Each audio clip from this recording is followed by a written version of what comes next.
You know, you got good friends, good support. I don't care what America. No, you didn't, right? Like even though I came up with the concept of my brain, anybody else, like have to be under. You have to watch that entitlement to say, hey, were you? My bad. Yeah, I had some technical difficulties connected to the Wi-Fi here, but yeah, like there's people that are like I was researching over the past year. Value plus consistency equals entitlement. Always remember that. So if you're good at something and you're good at and you're great and you're good at it and you're consistent with it, people will feel entitled. That's just human nature. For example, if I'm scoring 50 points per game, 50 rebounds, 50 assists, then I score 20 points, 20 rebounds, 20 assists, people are like, damn, you should retire, right? But they don't realize that the number is still 20, 20, 20. That's ridiculous, right? So that's what happens. That's a blind spot for a lot of companies. It's a blind spot for a lot of coaches. It's a blind spot for a lot of relationships. Don't let the outlier be the new standard. And that's going to put unrealistic expectations on people. Don't let the outlier be the new standard. Just because I played injured doesn't mean that I should have played injured. Just because, you know what I mean? Like that gets overlooked, right? All the time. When you're sick and you come into work sick, that doesn't mean you need to go into work sick every damn day. You're going to get everybody else sick. So it's just that entitlement that, I like to address, because expectations that are unspoken are the most dangerous ones, because people will be hating on you for no reason, because they're like, oh, this is my expectation of you. Oh, you're a millionaire already just because you have a brand T, and so therefore you need to give me $1 million. No, bitch. Hell no. Because I ain't seen you on none of these trips. And I ain't got no text messages from you. So, and if you don't got my number, you don't know me well enough to have a problem with me. So, how about that? So, anyway, that's important. That's one of the things that I teach people in my confidence coaching. Hit my email, livethebrand@gmail.com, is that you have to be aware of these things. Other people will try to, gaslight you into thinking you owe them more and more and more and more and more. And no, if you're not getting compensation for it. Even people that work with me while I'm building capital and social capital, I say, hey, look, we can do a project together, right?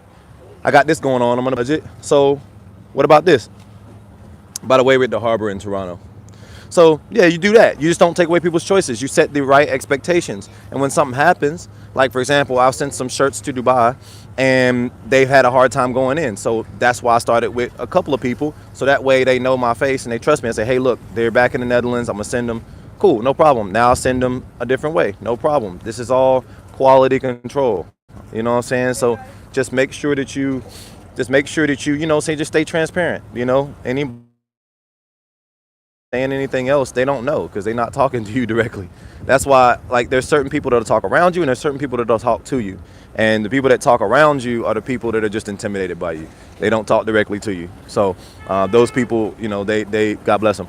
So like when it comes down to it, man, go to the source. When you're talking about boat tours, you go to fucking Water Taxi, or you go to the Odyssey, right? They do city cruises, right? You go to the source.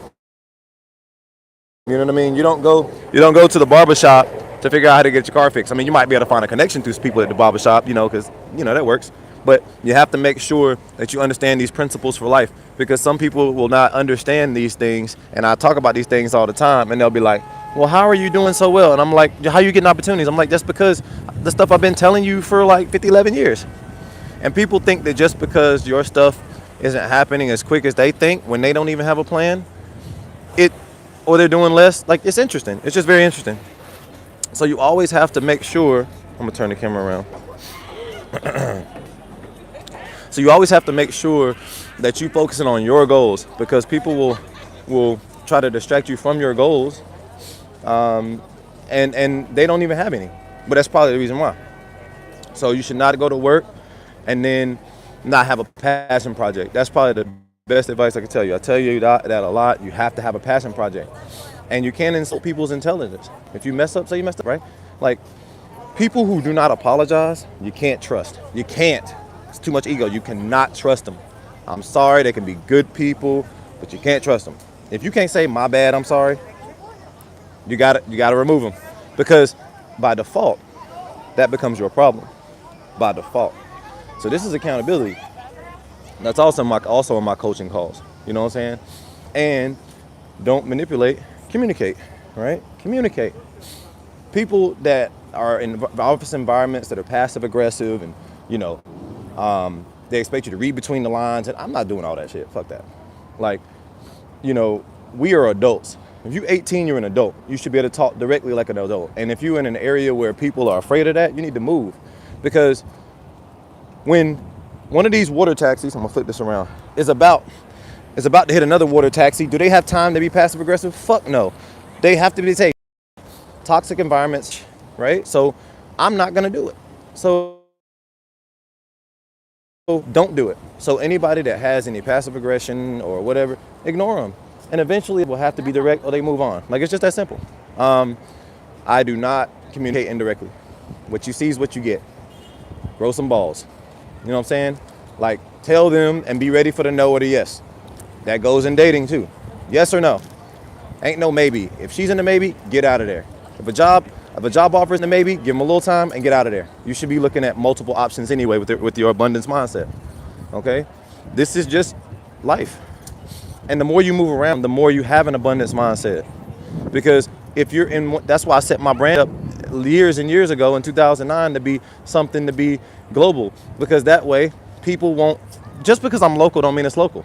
Just because I'm in Toronto don't mean I'm from Toronto. Just because I was in Dubai don't mean I was born in Dubai. Just because I was in Europe don't mean I'm a European citizen. So people will put that there because they project that on them because they're local, more than likely. And that's just an honest mistake, you know? I literally have a globe on my icon. You literally can go to my page and see all the places I've been to since 2013. So that's just the reality. So don't let people's projections and expectations and stuff ruin what you got going on when they don't even know what's going on in your life. Just because somebody sees you on social media don't mean that they know you. And that's another blind spot for people who may be your followers, or if you listen to this, you've never met me and we never had a private conversation, you don't know me, right? And even then, if you haven't talked to me in a while, you still don't know me because you don't have the update. So valuable advice for life is to not have a God complex and think you know everything there is to know. And typically what people do, they say, you think you know everything. Well, actually, that's from a place of ego, because what am I thinking now? Exactly, you made a fool out of yourself. So people that say those things, they're saying those things out of fear. You know what I mean? So you don't have to receive that. You don't. Other people's fears are their fears. You know what I mean? But going back to Joyce DeGroy, I think that's her name. If you can pass down food recipes and stuff like that, you can also pass down traumas. You can pass down lots of different things. And so in the black community, African Americans, slavery wasn't that long ago, and it's still actually going on through the 13th Amendment. So typically when a black dude approaches another black dude and they mug each other, well, that was made by the making of a slave book. And Joyce DeGroy talks about that. Not specifically the book, but post-traumatic slave syndrome, where we were made to fight one another, right? Based off of control, right? So you can check that out yourself. You can compare it with, you know, other slaveries in the world or whatever. And it's just history. You know, it's nothing to be about. You know what I mean? It's just history, right? But if you want to break the cycle like I'm trying to do, I have to give you this information because I'm an educator. You know, so check out Joyce DeGroy, post-traumatic slave syndrome. I have a brain on my shirt because I talk about a lot of these things. It's not going to be just travel videos. It's going to be self-help. It's going to be a lot of different things. People tell me all the time I should be a life coach. Well, that's what I'm doing, because I'm a student of life. I just happen to be an athlete and other things. So typically these people that manipulate, they just hurt, right? They haven't had good experiences with direct communication, so they go indirect, right? But for me, I've had that happen to me, but I'm still gonna be direct, bitch, because that's what Muhammad Ali would do. Right? Eventually, people keep meeting the boundary, they'll go away, or they'll respect the boundary. Some people you gotta let know once, some people gotta let know twice. I'm not letting you know a third time. I'm getting up out of there. Right? Because people that respect your boundaries, which narcissists do not, they take boundaries as disrespect because they're insecure. You just cut them off, and that's why they have a fear of abandonment. That's why it's called going the Hoover and discard cycle of a narcissist, right? They try to Hoover you back in, then they discard you when they feel insecure. It's called push and pull. So if you notice push and pull dynamics, get out of there, cut the strings, because that's only going to get you dizzy. So I know a lot about that stuff. And some of this stuff is subconscious, but I just try to educate you on this stuff so you can be aware of it. A lot of it really is subconscious. A lot of narcissists and stuff, they don't know they're being that way. They just used to the results, and nobody stops them and puts a boundary up. But